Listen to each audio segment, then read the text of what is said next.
first one we've done where we are talking with someone that has, for me specifically, everyone that's come on has been someone that I could probably write, a short novel on, as far as things that they've done, memories I have with them. And with you, what makes this one so special is that you are, newer to the community, to the competitive scene. And not just that being it, but you've come in to our tournament series in particular, and out of nowhere, crushing it. No offense, no offense, out of nowhere, are absolutely killing it, man. And guys, our guest today, Skar, welcome, man. Hey, what's up?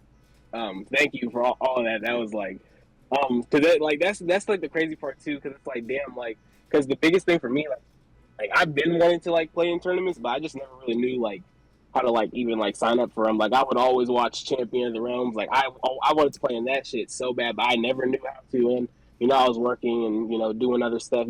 So like I really probably wouldn't have even had time to do it like that. Because this stuff is kind of time consuming. But like if it's something that you want to do, like you'll work around your life and work life and personal life and all that shit if you want to do tournaments and whatnot. Because like once you're in the scene, like that's the thing. Like for me, I thought like okay, like I'll just play like in like one tournament, but like no, like this shit's kind of addicting to like you'll do one tournament and it's like, well damn, like even if you did good at like, cause I can't really say like I've won hella tournaments, I've placed in a good amount of tournaments, but like it's like one, like probably I could like count that like on my hand on just one. So it's like you just kind of compete. If it makes you feel better, same. I said if it makes you feel better, same.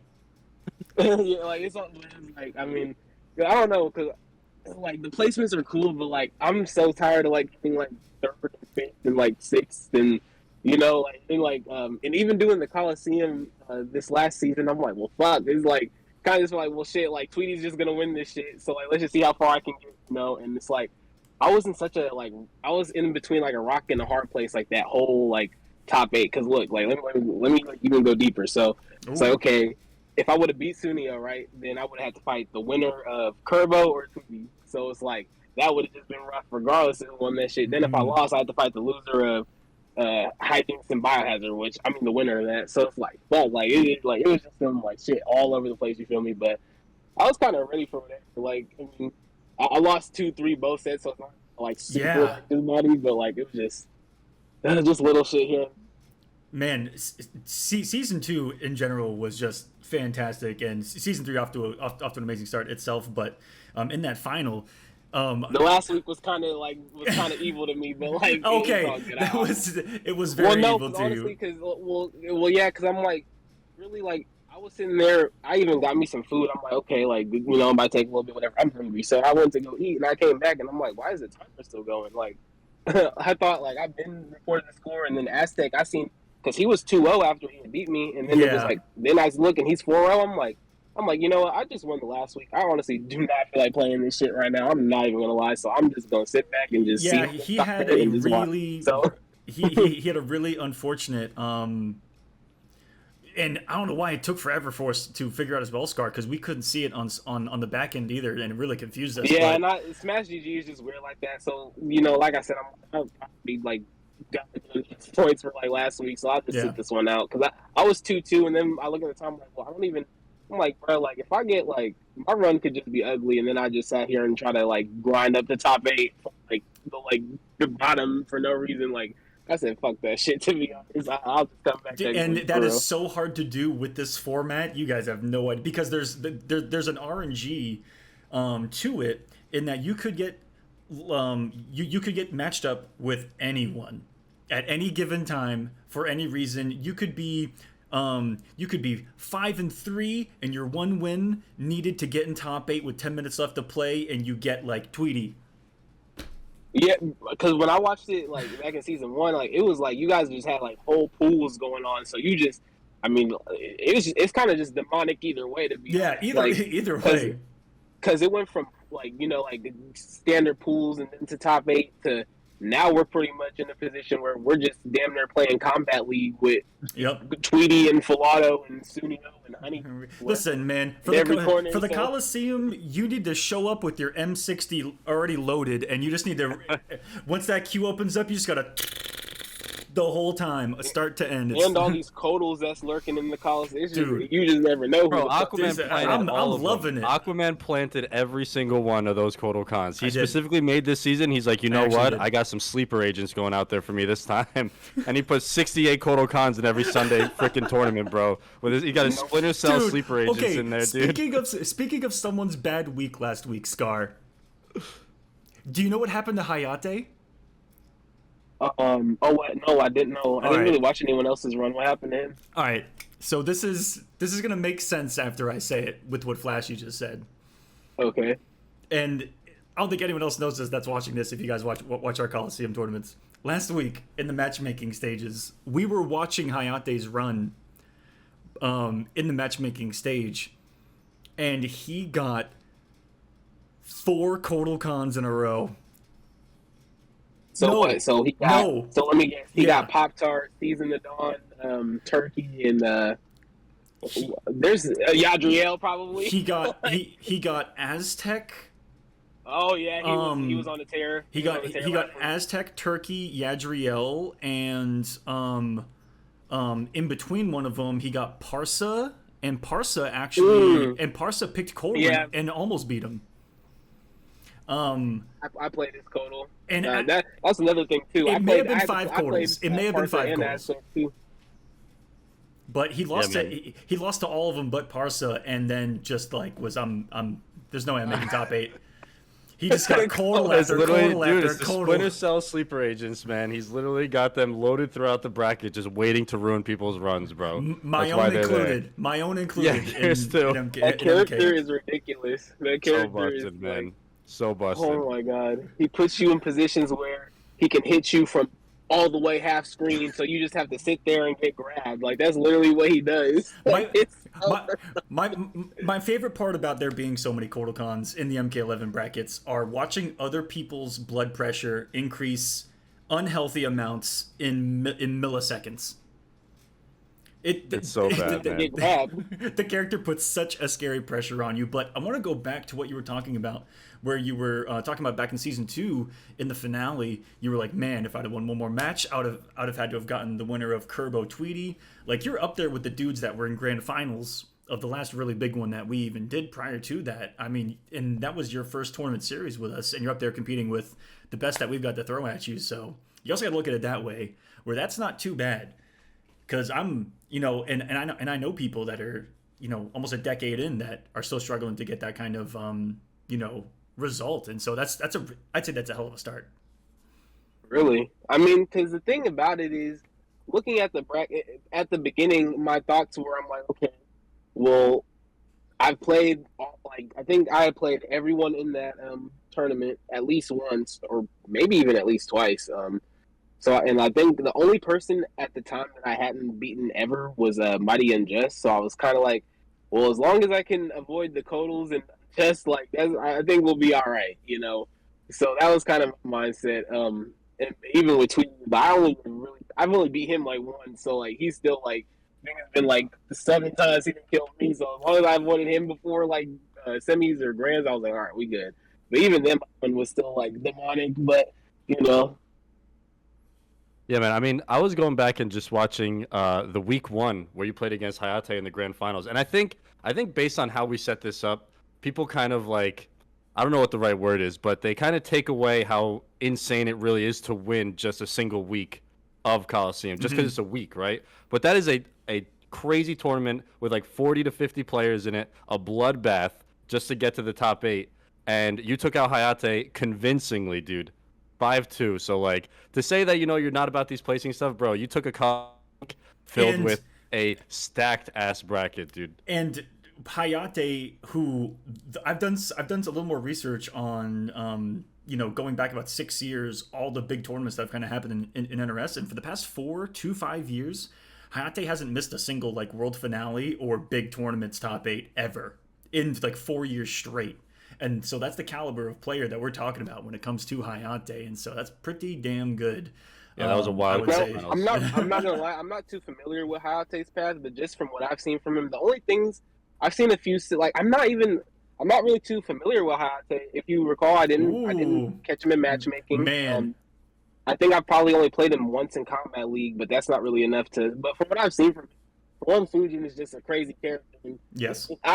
his Aaron was really good too. So I'm like, I can just tell he likes like those characters that like a lot of people won't play because they can't do that input barrier. So that's what that was already thinking about him. So when I saw it to fight him, I'm like, well, this should be interesting because like I didn't really know too much about him. He didn't know too much about me. We exactly. It was pretty fresh, and like I said, we hadn't met in at all before that. So it was a pretty good set. Like it was crazy because like I went up 3-0. He got like his 2 games, but I hella wasn't blocking. The second game he beat me, and I was not blocking. And Fujin is like the character who will hella have you blocking full screen. So like I'm like fuck, like okay, let me start blocking shit. Yeah. Well, I remember you guys played again this last week too on the Kolosseum, if I'm not mistaken. When people watch this, it will be a couple of weeks back. You played Hayate, and because I remember that was one of the matches that we watched on stream, and Hayate in post match actually give you a little prompts because you were doing stuff a little bit differently with Jade, right? And that's where I'd love to steer this conversation now. Are you talking? Wait. You're talking about the week that I won, right? Where I fought Hayate twice? No. The only didn't you play him on Sunday? No, my path on last Sunday my final score was 2-2 because I quit. I only fought. I might be thinking of burning Oni then. Huh? I might be thinking of one of the other 6 Jades in the bracket. Yeah, there's a couple of them right now. Man, he has been getting jaded and cold. Dude, the power couple of Outworld is running the Kolosseum. Jade and KoloCast, baby. I love it.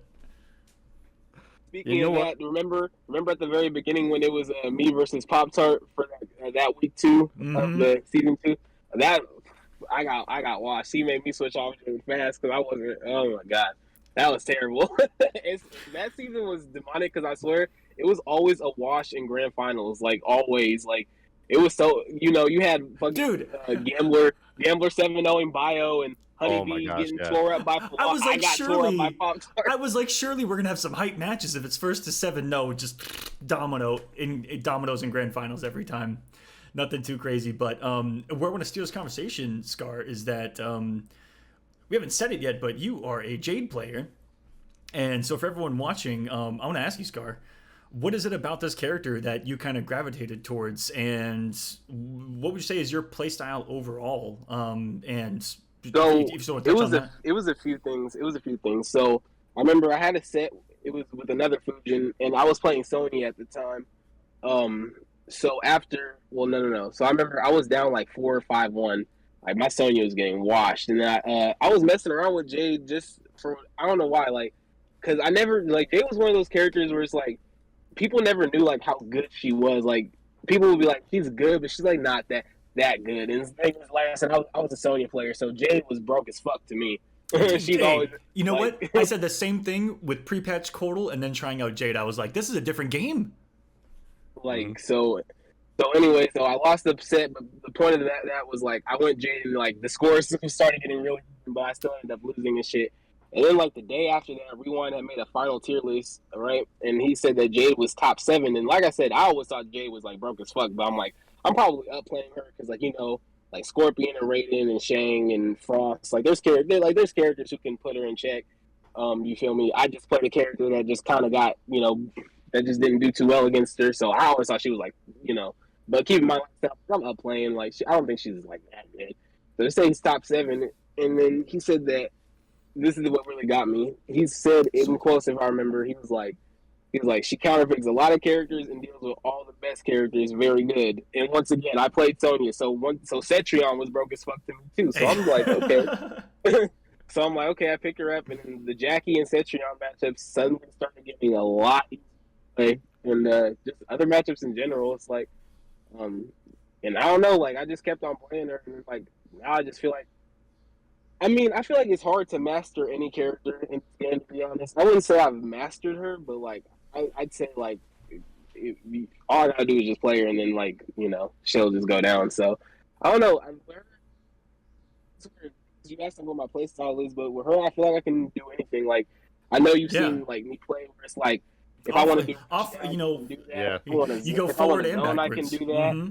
Yeah, like I can just kind of do whatever with her. The only thing I can't do is just pummel you, really tickling people's health.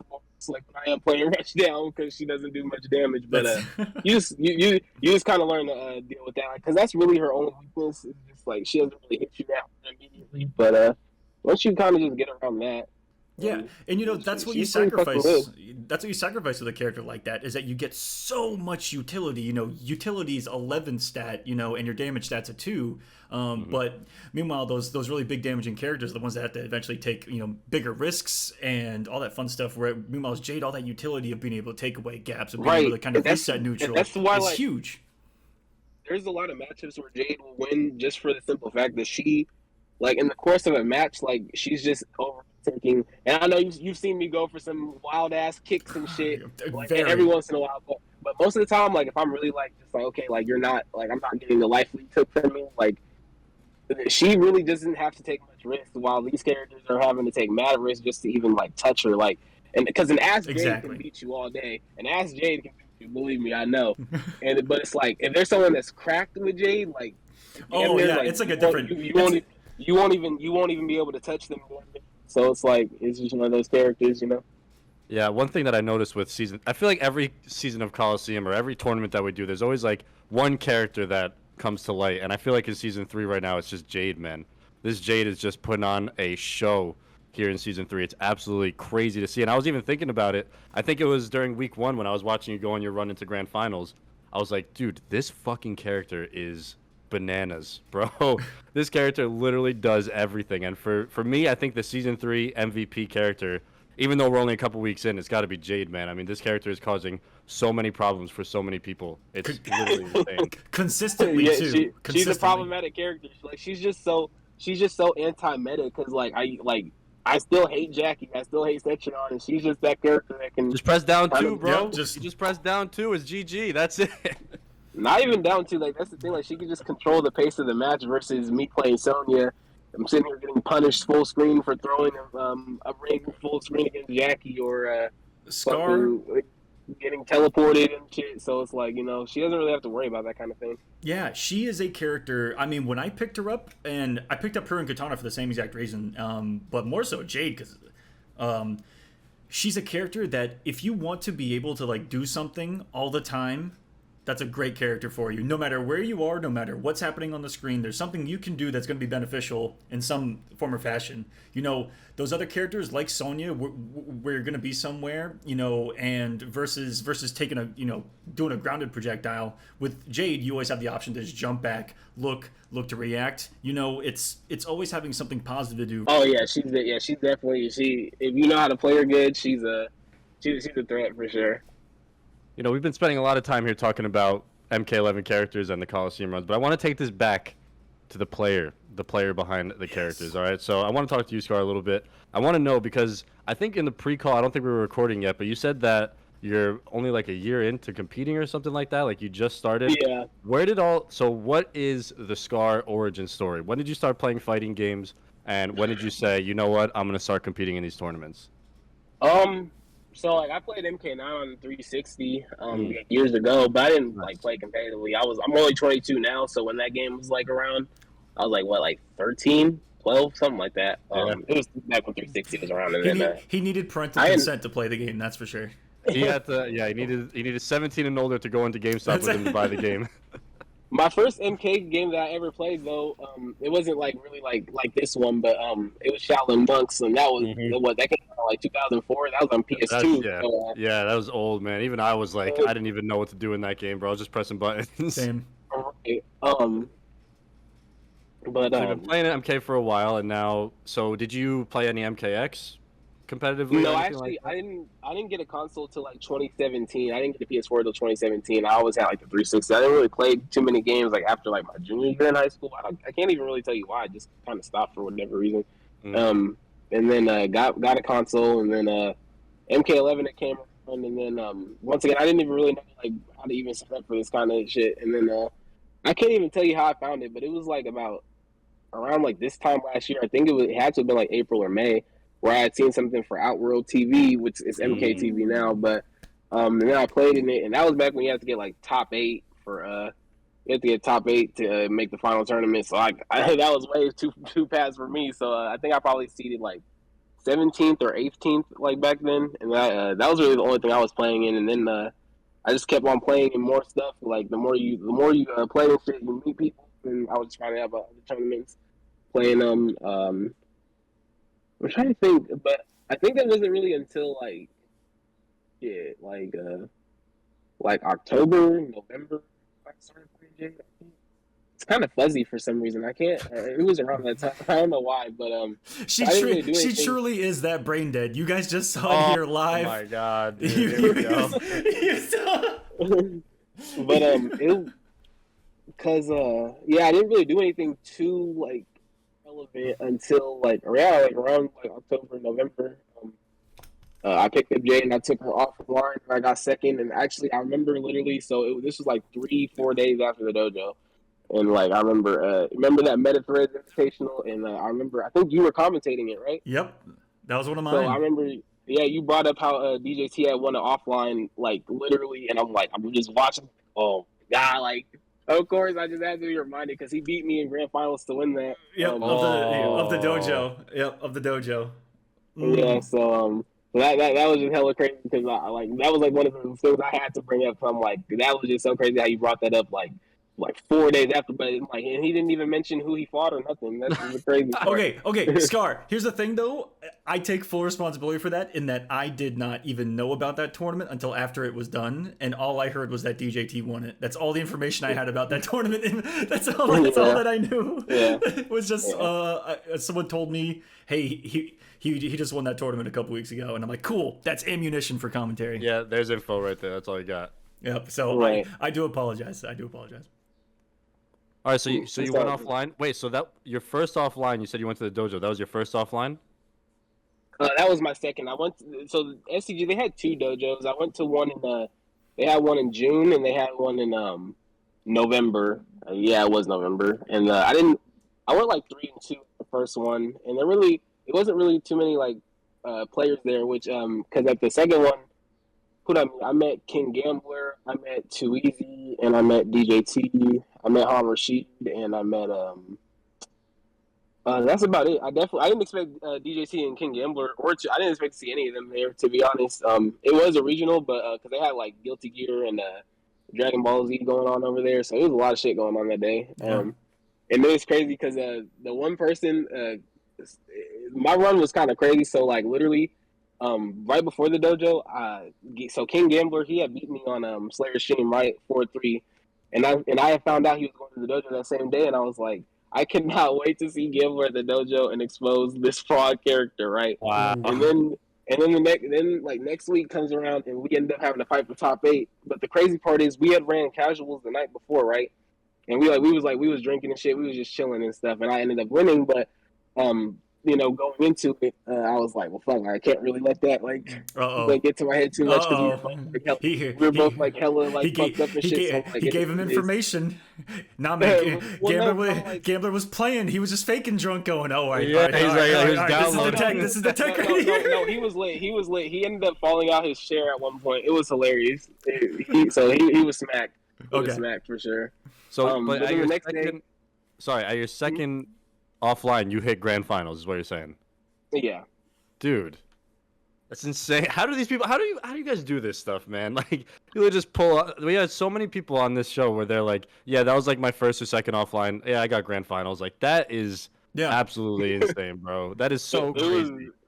Yeah, and the thing, DJT, he smacked me in grand finals, but it was crazy. So I'm gonna just tell you short and sweet how my path went. So I ended up beating Gambler 3-1 to get top 8, and then I can't remember the order. I think so. I fought Too Easy for winner semis, I think. Already 2 huge vets back to back. And then I beat DJT 3-0 for grand finals and winners finals. So then it came down to, I don't really know what ended up going down to losers in top 8, aside from, I know Rashid ended up beating Gambler, so he got 9th. And I can't really remember who Too Easy and DJT fought in losers, but I know they ended up meeting, and then they won. DJT beat Too Easy 3-2, and then he beat me in the finals 3-0, and then he beat me in the bracket reset 3-1. That's how it goes, man. That's how it goes. But still getting that top 2 in your second offline is literally insane. But any plans on going to any of the big MK11 tournaments coming up in the next couple months here? Or I you am kind of just think it's registered for online? Evo because I live Nice. in California, so Vegas is like that's not too hard for me to get to. As far as Combo Breaker and CEO, that's a pass for me because the flights are a bit too expensive for me right Yeah, it's now. crazy. And Yeah. I wanted to go to CEO, but once again, like that's like all the way on the other side. Like, so I can take a breather on those and just wait for Evo. Because my thing with Evo, I'm pretty sure it's gonna be like the last like major thing for MK11 anyway. So like I might as well just go to that one. Like Hmm. even though it would have been cool to go to Combo Breaker for sure, but it is what it is. I would say the stars are definitely aligning to where, 3 years after the game comes out, the fact that it's a main game at Evo and we saw the Mortal Kombat, the actual socials of like Mortal Kombat retweeted, it's like, okay, so are they there for a specific purpose to maybe show something off, to maybe, do something? Because that is actually pretty surprising. It was a surprise for me to hear that Mortal Kombat was even there. It wasn't going to be there 2 years ago. It was part of it online last year, but was that the only reason being the good netcode? Because they had to use us because it was online only. And I'm not gonna lie, a lot of the community was really petty about that, and for good reasons. And then the management changed, and then all the pettiness kind of goes away when Evo goes into Rick's hands now, who runs Combo Breaker. Everyone loves Combo Breaker, and everyone's like, oh, okay, Evo may be in good hands now. And things are looking up, man. Things are looking good. If we get an announcement there, I think that's going to be the injection of hype that we need into the arm to go, yeah, and then we go crazy. That's what we hope anyway. All Right? right. That's what we Yeah, hope it'll be for. interesting. It'll definitely Yeah. be interesting. How did you? Well, my thing is, Yeah, I go for felt it. like MK11 would be at Evo for the fact of because like when Jukes and Ninja Killer got first and second at Evo Online, they were supposed to take the trip to Vegas and stuff, but it ended up getting called off. But then like once Evo came back, I'm like, okay, they have to bring MK11 back because they got kind of played because you guys are going to bring it back That's anyway, and true. then they didn't even end up going. So like that, that only felt right to me. Like if they didn't, that would be such a huge injustice, to be honest. And trust me, Evo has done our community some injustices throughout the history of that Yeah. tournament. During Injustice, Yeah. even. Yeah. Multiple ones I can think of. Our top 16 didn't get streamed one year, and we were pissed. That was just one of the many. They have like a thing with NRS or something. Like what is going on with them? Back in the day, a little bit. Previous management bit there. Not to deter too far away from the conversation though. One thing I wanted to ask you was, how did you in that run hear about the Kolosseum? How probably on Twitter. Because so this is crazy. So I so the day before that. So this is why I started the Coliseum on week 2 because I remember week 1 Cage Rage was like the day before that, and I got shit on, so I was like, nah, I'm good off the Coliseum. And then It was yep.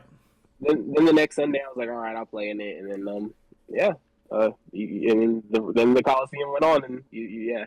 The rest And you were was saying history, you as they got, say. I can't remember, you said you got top 16 in season 2, right? Yeah. Top 16 in season 2 and then takes the W week 1 of season 3, man. You're literally on a freaking roll right now, dude. But now I kind of wanted to ask you, man, you said you're 22, which is absolutely insane. So there's a lot of time that you have in this game. Is there any plans for any type of like content creating things going on, or you just want to kind of focus on competing both online and offline? What's kind of the game plan looking into the future for Skar? Already sponsored, by the way, which that's awesome, dude. Big shout out to SCG for doing that. Already got sponsored. What's the game plan, man?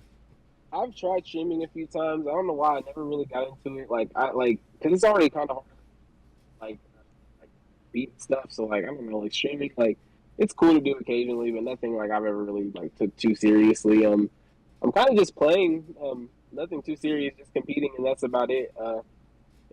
Possibly in the future, if I ever get a PC or any of that other high tech stuff that people be having nowadays, I might get into streaming, but. I just got my PS4 and I play in tournaments. That's about it. Sometimes that's the best way to do it, man. That's Sometimes right. that's the healthiest and best way to do it. That's absolutely awesome. But yeah, like Yeah. I said, you're crushing it, man. And I know every week we're looking forward to seeing you on the Kolosseum, bro, because those Jade runs you go on, all those matches are always so hype. And I never thought I would say Jade matches would be hype in MK11, but shit, dude, making those us get believers, crazy, bro. Making us believers. Yeah, and, those get crazy. And this Thank you. is also someone, guys, that I have to bring this up before we say goodbye to you, Skar, I have to bring this up. The man's introduction to the Kolosseum and almost to the community was picking Sonya Blade and having Great Value Skar as his variation name. Because that is something to talk about, Skar, is that you have the same name as someone who's already, I don't know, possible like Hall of Fame Mortal Kombat player caliber, with the same exact name, just one letter apart. How does that feel? How does that feel? So before I even started competing, I wasn't even aware that I wasn't aware there was another Skar, to be honest. And it's crazy because so I play Shadow of the Monks, and I always liked Kung Lao more than Liu Kang. So that was the character I learned the game with, right? And then I started playing Sonya because I heard she was OD. So I'm like, and once again, I didn't even know there was another Skar until like 2020. Like I wasn't really keeping up with anything competitive like that, so I didn't know who anyone was. So I was like, wait, what? Annie plays the same? What? Annie plays the same character? Meanwhile, all of us are going, wait, Annie plays the same character to you at the same exact time. Yeah, that's great. It was so crazy. But well, I can't remember what I was gonna say. Oh yeah, but so Skar. So my real name it's Askari, Askari. So like that's like like I just took like the first and last letter off my first and last name. So I could have probably came up with like a different PSN, but nah, bro, you gotta own it now. I thought it was gonna be super cool. It was hilarious that you embraced it though. Aquaman, you thought he had like a great story or something? Yeah, He's man. Like, no, my name. I thought he was like Lion King was my favorite movie growing up, and Skar was my dude. It's so funny because people have said that shit too in real life. Yep. People have said that. One thing again before we go, I know Aquaman said he wanted to say that, but there was one thing I wanted to say. So, dude, I love that you got an awesome attitude just by talking to you, which has been great. Absolutely. But one thing I noticed was on the Twitter, bro, is how you be screenshotting some comments on the Kolosseum channel.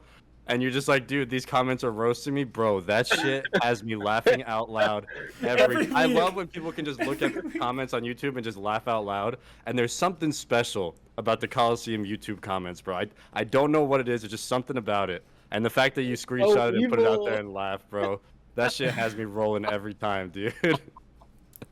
They're so evil. So they're fucking savages Skar, in there, man.